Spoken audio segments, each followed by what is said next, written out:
Hey everyone and welcome.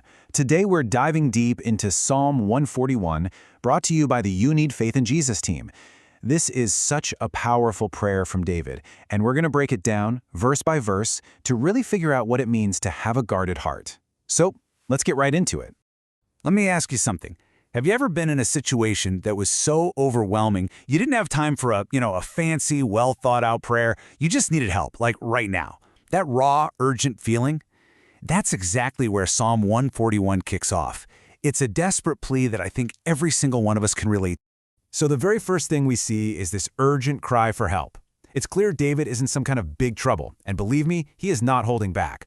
Listen to the directness in this verse. Make haste unto me. This is not some polite, carefully worded request. No, this is a raw, honest shout for help. David is basically showing us that it's okay. It's actually more than okay to come to God in our moments of total panic without any fancy words. We can trust that He's a personal Father who hears our real voice.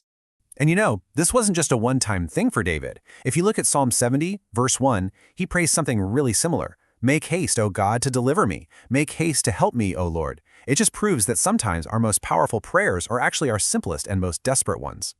Then in the very next verse, the prayer builds with this absolutely beautiful imagery from the tabernacle. David wants his prayer to rise up to God just like fragrant incense, and he wants the simple act of lifting his hands to be accepted like the official evening sacrifice. It's such a powerful reminder that even if we're miles away from a church building, our personal worship is holy and totally acceptable to God. Okay, now here's where things get really interesting. David makes this fascinating shift. He goes from talking about his external crisis to his internal one. He seems to realize that, yeah, enemies are a threat, but the real battle is often the one going on inside ourselves. And this is the key right here. David asks God to be a sentry, a guard posted at the door of his lips. He's not trying to rely on his own willpower. Nope. He's humbly admitting, I can't control my own tongue, and he's asking for divine intervention.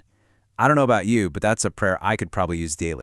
And it's not just an Old Testament idea, right? The New Testament completely backs this up. James chapter 3, verse 8 makes it crystal clear that taming the tongue is impossible with human strength alone. He calls it an unruly evil. This just shows how absolutely essential David's prayer for God's help really is. So from the mouth, the prayer goes even deeper, all the way to the heart. David prays, incline not my heart to any evil thing. He's asking God to literally redirect his desires. And then he says, and let me not eat of their dainties. Wow, that's such a powerful picture of asking God to keep him from enjoying the temporary pleasures and luxuries that come from compromising with you. And this slide lays out that two-part strategy perfectly. On one side, you've got the prayer for the mouth. That's a prayer for outward restraint to stop sinful words from coming out. But on the other side, you've got the prayer for the heart, and that's a prayer for inward transformation, to redirect those sinful wants in the first place. It's about dealing with both the symptom and the source. Okay, get ready for this next part, because it shows some incredible spiritual maturity. David starts talking about something most of us try to avoid at all costs, being corrected, but he sees it in a completely different light. This is just, wow. It's extraordinary. David says he would rather be, metaphorically speaking, hit by a righteous person than praised by a wicked one. He sees correction from a godly friend as a kindness, a healing oil that actually restores him instead of crushing him. Can you imagine that level of humility? It's incredible. So, you might be asking, what exactly is this excellent oil? Well, it's a rebuke that comes from a place of love. It's designed to heal and restore you, not to harm or destroy you. It's exactly the kind of truth-telling that the book of Proverbs calls the faithful wounds of a friend. And here we are, the emotional core of this whole psalm. This is the pivot point. David has been brutally honest about his external and internal battles.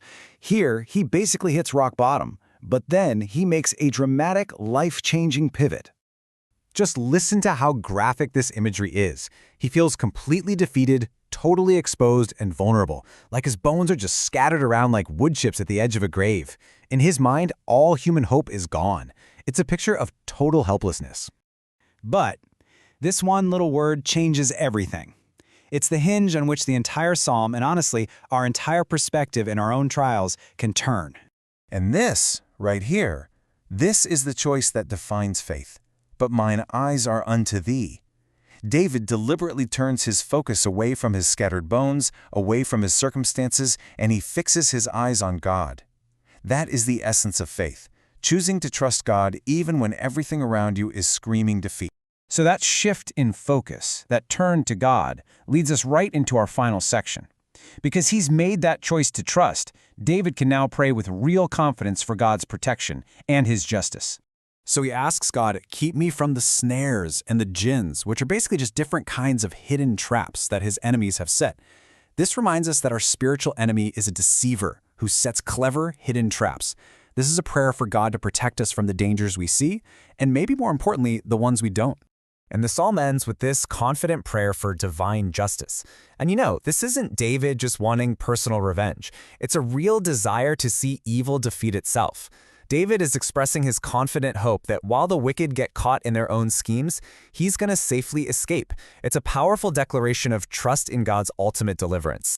So, after all that, what can we actually take away and apply to our own lives? Well, here's a simple action plan from Psalm 141.